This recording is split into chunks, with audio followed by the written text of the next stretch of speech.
Hola, soy Adrián Salvucci hablándoles nuevamente desde Buenos Aires en la República Argentina. Lo que les voy a comentar no son predicciones, son previsiones basadas sobre datos disponibles y una buena cuota de sentido común que permite hacer proyecciones altamente probables, especialmente si uno tiene un modelo para interpretarlas. Se trata de administración de riesgos y planeamiento estratégico.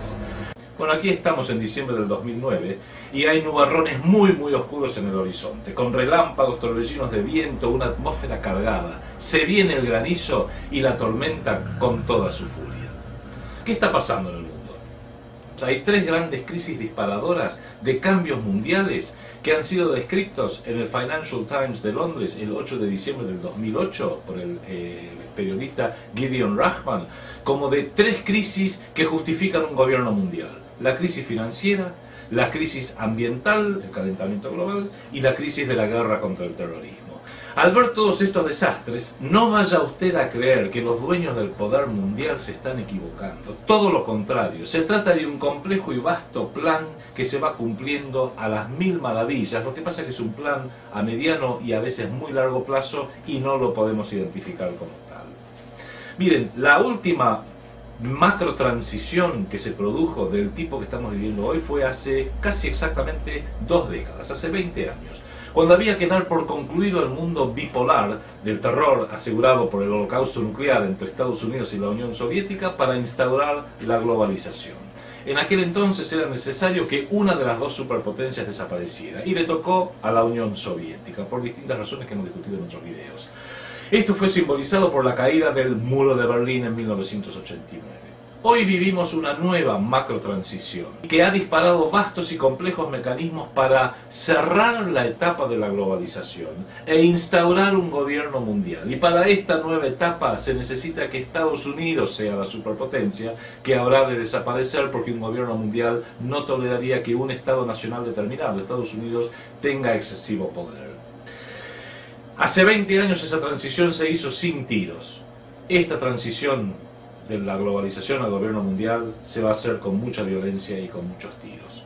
Pero en estos últimos 20 años de globalización, los poderosos del mundo lo utilizaron para construir la infraestructura tecnológica que permite un control social electrónico auténticamente de alcances globales. Internet, telefonía celular, las computadoras, las laptops, la televisión por cable, los chips de identificación que se pueden meter en el cuerpo de las personas, el procesamiento de datos, los sistemas de control y seguridad, e incluso un acostumbramiento generacional a que todo este control es necesario, aunque más no sea por la lucha contra el terrorismo.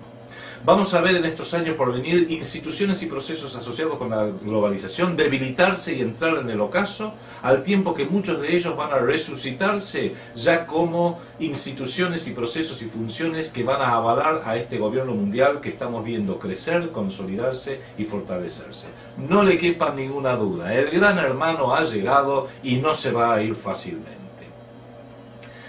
Déjeme compararle o describirle cómo ciertos temas salen de la etapa de la globalización y ceden el camino a la entrante etapa del gobierno mundial. Empecemos por el Estado-Nación soberano en general, casi todos, salvo uno o dos.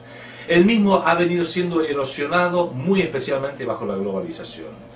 Un analista, Richard Gardner, miembro del Council on Foreign Relations, el CFR, que es el cerebro del mundo, y de la Trilateral Commission, ya en la revista Foreign Affairs, que es la revista oficial del CFR, del Council on Foreign Relations, dijo en abril de 1974, en un artículo que escribió que se llamó El duro camino hacia el orden mundial, dijo lo siguiente: la casa del orden mundial tendrá que ser construido desde abajo para arriba, impulsando una carrera final alrededor de la soberanía nacional, erosionándola pedazo a pedazo, con lo que se logrará mucho más que con el anticuado método frontal del asalto directo.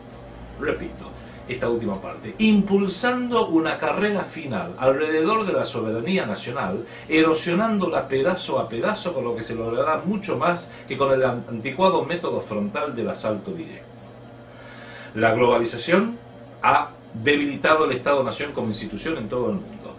Y el entrante gobierno mundial va a tener instituciones auténticamente globales. Lo viene haciendo de una forma gradual. Va a ser burocrático, va a ser multinacional y supranacional. Va a tomar el modelo de la Unión Europea como uno de sus guías principales. Va a tener múltiples centros de poder, como lo tiene la Unión Europea, donde la administración tiene su sede en Bruselas, las finanzas y la moneda sucede en Frankfurt, el Parlamento sucede en Estrasburgo. Otro factor, Estados Unidos. ¿Qué va a pasar con Estados Unidos? Su supremacía necesaria durante la etapa de la globalización como policía planetaria ha quedado concluida. Es el fin de los Estados Unidos como lo conocemos, como fue el fin de la Unión Soviética hace 20 años. El gobierno mundial va a tener 5 centros: el cerebro en Londres, el centro financiero mundial en Nueva York, el centro militar de una fuerza armada militar en Washington DC, un centro ecuménico religioso, una especie de clearing multiconfesional en Roma, y un centro espiritual y centro general en Jerusalén. Habrá que resolver problemas con Moscú y con Pekín, por eso se está demorando un poco. ¿Qué habrá de pasar con el dólar? Bajo la globalización el dólar ha quedado hiperinflacionado y lo siguen hiperinflacionando a propósito para salvar a los amigos. Y los amigos tienen nombre y apellido: Goldman Sachs, Citicorp, HSBC, Royal Bank of Scotland, American International Group, Morgan Stanley, Bank of America, General Motors, todas esas empresas que son demasiado grandes para colapsar. También para salvar a determinadas familias y para transferencias enormes económicas hacia determinados estados. Esto es un poco como la Argentina en el año 2000 y 2001. ¿Se acuerdan cuando en diciembre del año 2000 el idiota presidente Fernando de la Rúa anunció el blindaje financiero? Sirvió para darle ese año que necesitaban los bancos para posicionarse y para salvarse. Para eso vino Domingo Cavallo. Cuando el proceso estuvo concluido, largaron todo y fue noviembre del 2001 y diciembre del 2002 donde perdimos todos, pero ningún banco cerró. Solo un banco se fue, uno canadiense que se volvió a su país. Polarización. ¿Qué quiero decir con polarización? La globalización ha sido eminentemente horizontal, ha sido entrópica, ha sido desordenada, ha sido formalmente democrática. El gobierno mundial va a ser vertical, va a ser negentrópico, va a ser ordenado, coercitivo, disciplinado, centrado en la seguridad, antidemocrático. Y va a tener una nueva moneda, el New Dollar, que no va a ser de Estados Unidos, va a ser una moneda mundial, por más que lo llamen dólar, respaldado por oro sagrado. De esto hemos hablado en otros videos. Planeamiento estratégico. El planeamiento estratégico bajo la globalización ha estado eminentemente en manos privadas y lo público ha sido un mero ejecutor. Los centros de planeamiento que hemos hablado también en otros videos, la Comisión Trilateral, el Council on Foreign Relations, el Grupo Bilderberg, el Instituto Real de Relaciones Internacionales de Londres, el American Enterprise Institute, la Corporación RAND, el Congreso Mundial Judío, el Congreso Mundial Norteamericano, AIPAC, American Israeli Public Affairs Committee y otros más, que controlan incluso los gobiernos. Bajo el gobierno mundial, ese gobierno va a ser el controlador directo y lo va a hacer en base a un planeamiento estratégico que sí va a emanar de estas mismas estructuras u otras a formar desde el ámbito privado. Pero va a ser un control integral de todo lo político, económico, militar, cultural y de las personas. Otro factor, despoblación. Hoy somos 6.800 millones de personas sobre el planeta. El gobierno mundial está siendo diseñado para no más de 2.000 millones de personas. Saque sus propias conclusiones.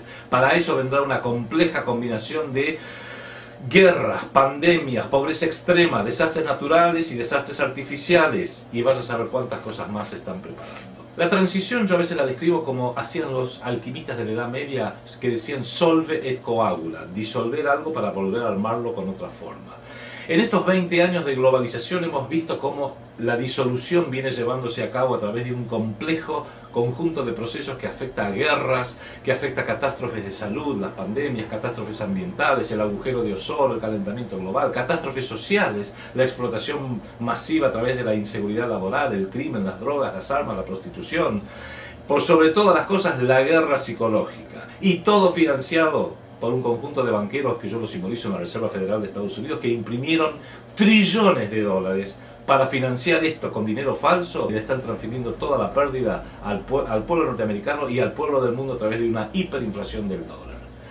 El gobierno mundial va a tener seguramente, como decía recién, uno de sus centros, el principal a mi criterio por un tiempo, en Londres, porque Londres va a ser el verdadero cerebro. En Londres se reúne la corona británica con la nobleza, con todas sus interrelaciones con otras noblezas, en Holanda, en España, en Bélgica, incluso las noblezas que no están en el poder, como Francia, Alemania, Italia, pero que sí tienen dinero antiguo, tienen poder de siglos, y eso vale mucho. Ahí se reúne en Londres también la masonería en sus principales ritos. Ahí se reúne uno de los centros financieros, quizás el más importante del mundo, la City londinense.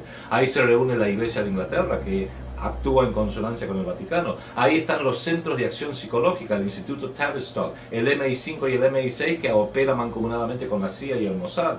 Ahí está la British East India Company, la Compañía de las Indias Orientales Británicas, que fue fundada hace 410 años y tienen experiencia imperial. Esta transición, que viene siendo gradual, ahora se hace mucho más dramática y confusa.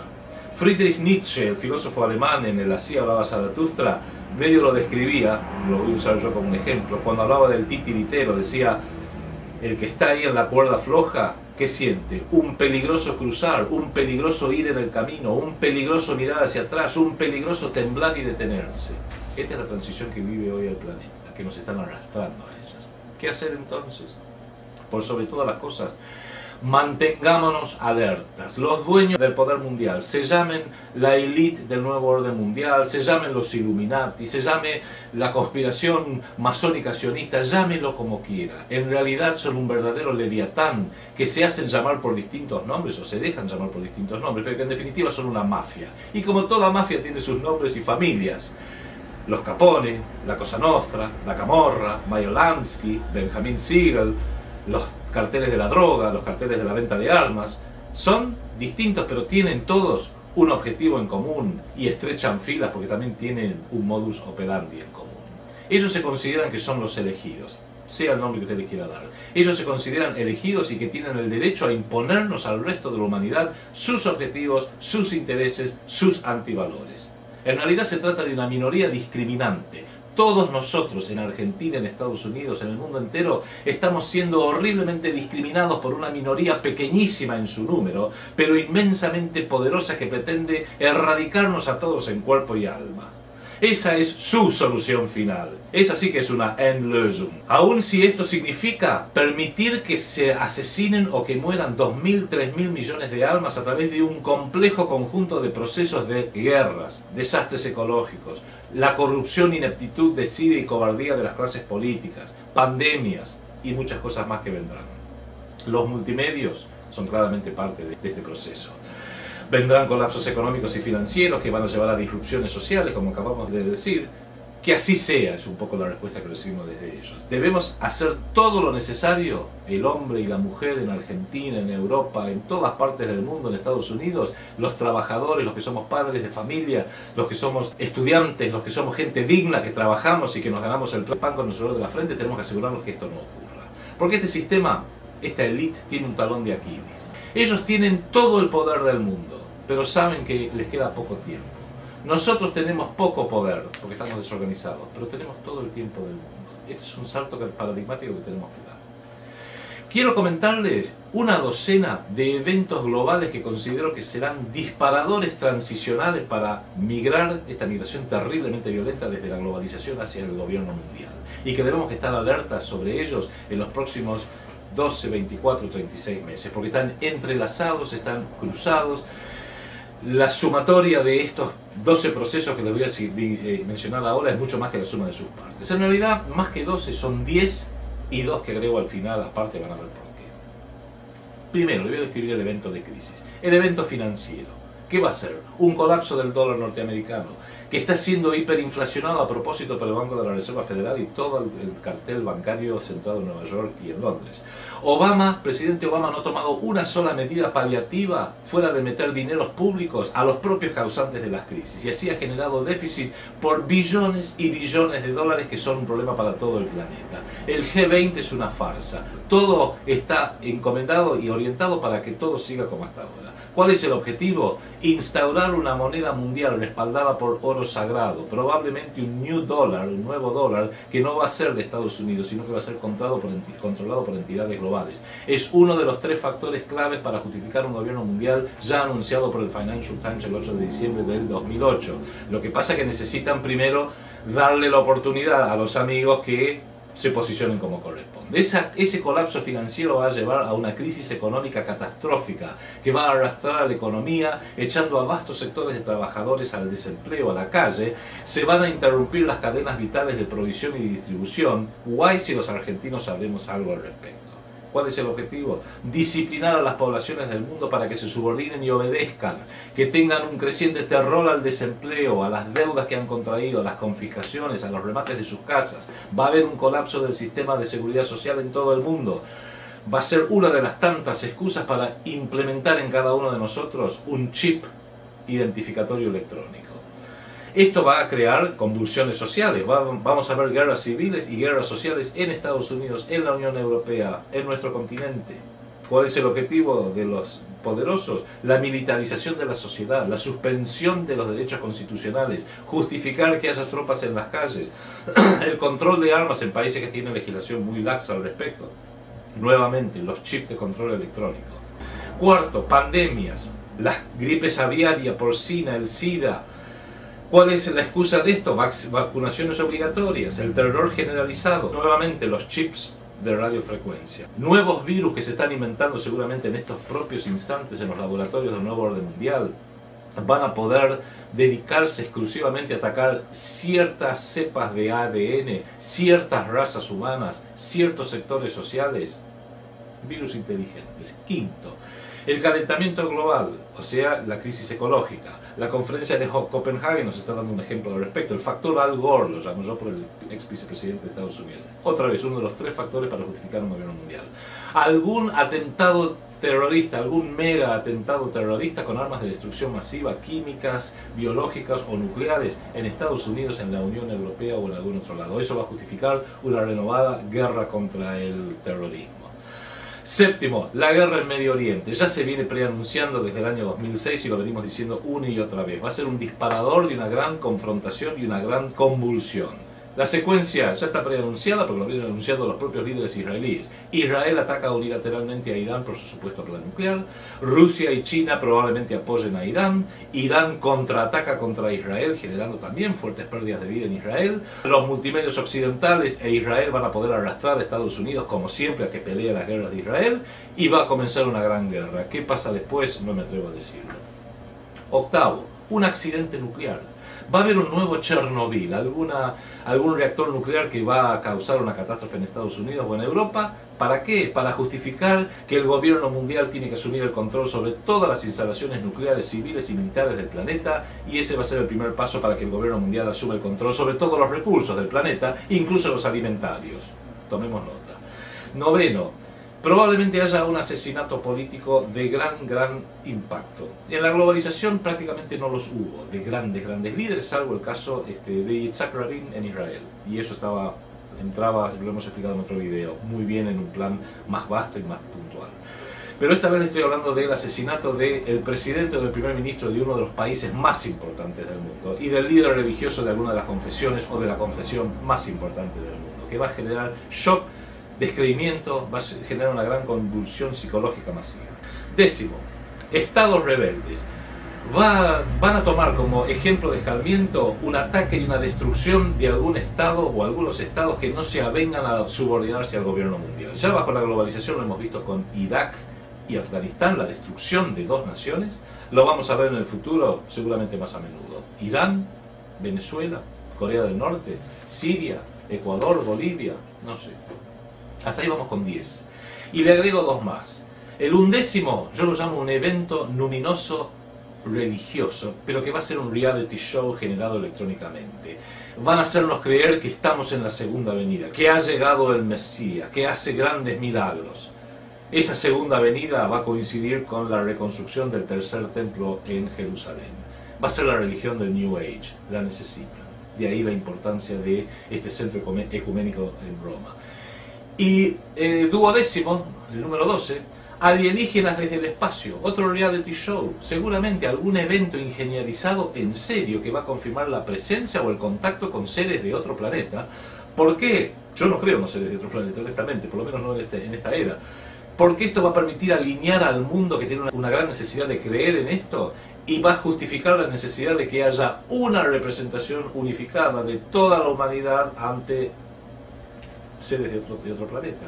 Hay un informe, el informe de Iron Mountain, preparado por uno de estos centros de planeamiento en el año 1967, que ya consideraba, 1967, ya consideraba esta opción como una de las que podría llegar a justificar la creación de un gobierno mundial. El gran estratega chino Sun Tzu en El arte de la guerra decía tres cosas muy importantes.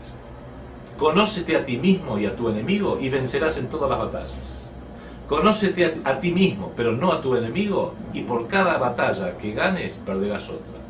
No te conozcas ni a ti mismo ni a tu enemigo, y serás vencido en todas las batallas. ¿Por qué digo esto? Porque es importante que sepamos quiénes somos cada uno de nosotros, y no lo que los medios nos quieren hacer pensar, y muy por sobre todas las cosas, quién es el enemigo o los enemigos. Para ello tenemos que hacer un cambio paradigmático de actitud, incluso tenemos que tener mayor claridad, generosidad, previsión, empezar a pensar en términos de décadas y de generaciones. El solo hecho de pensar en términos de generaciones nos lleva automáticamente a una mayor generosidad personal. Volver al viejo concepto del tiempo, donde nuestros antepasados construían catedrales que sabían que nunca iban a ver en sus vidas, porque se iban a terminar 4, 5, 6 generaciones después. Así pensaban y así sentían y así construían para el futuro los romanos, los griegos, los egipcios, los persas, los chinos, los hindúes, los incas, los mayas.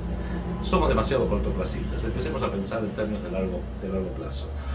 Segundo, tenemos que mantenernos alerta. Es hora de quebrar paradigmas mentales. Luchemos con la alegría de la buena batalla y por sobre todo asumamos la decisión de formar parte de la resistencia contra este sistema perverso y no de ser colaboradores, aunque más no sea por no hacer nada. Lo repito nuevamente. Primero, colapso financiero. Segundo, depresión económica. Tercero, convulsiones sociales globalizadas. Cuarto, un mega ataque terrorista del estilo del 11 de septiembre. Quinto, pandemias terroríficas como va a haber futuras. El calentamiento global utilizado para justificar un gobierno mundial. La guerra en Medio Oriente, muy puntual, pero que va a ser un importante disparador. Algún accidente nuclear que va a ocurrir para justificar que el gobierno mundial se haga cargo de todos los recursos del planeta. Noveno, un asesinato de algún líder político o religioso del máximo nivel. Décimo, la destrucción de más estados rebeldes ya como norma de justicia planetaria. Undécimo, algún evento reality show religioso, de lo que van a aprender que lo tomemos en serio. Y 12, algún contacto extraterrestre, también reality show, que van a pretender que lo tomemos en serio. Un último capítulo, por así decirlo. Argentina. Argentina seguimos prisioneros de una tríada perversa. Los politiqueros que están en el poder, los politiqueros que están en la oposición. Ambos conjuntos, en el poder y en la falsa oposición, sabemos que su principal característica es la corrupción, la ineptitud, la desidia y la cobardía. A ninguno de estos seres se les cae una idea ni por casualidad, salvo alguna pequeñísima y honrosa excepción. Y la tercera pata de esta tríada son los grandes multimedios que le dan todo el oxígeno para que este sistema político colonial que sufre la Argentina siempre se autorrenueve y siempre siga. Es la calecita de los políticos, donde están siempre los mismos burros, los mismos caballos, la chancha de siempre, y en los últimos años le han agregado una yegua. Debemos imponer una estrategia de auténticos estadistas que desplace a estos usurpadores que están en el poder pura y exclusivamente por las fuerzas del dinero y por la fuerza de los multimedios. Tenemos que fundar una segunda república argentina, para eso hemos preparado otro conjunto de vídeos describiéndolo. Es el esfuerzo conjunto de todos los ciudadanos de la Argentina fundar urgentemente esa segunda república argentina, apoyando a la dirigencia nacional que auténticamente lo puede hacer. Porque es no solo responsabilidad por los 40 millones argentinos que somos, sino que tenemos una responsabilidad continental y, por qué no, mundial. En un mundo en crecientes tinieblas, Argentina está llamada para ser un faro luminoso para el continente y para todo el mundo. Por eso, sigamos trabajando, sigamos luchando, conócete a ti mismo y conoce a tus enemigos.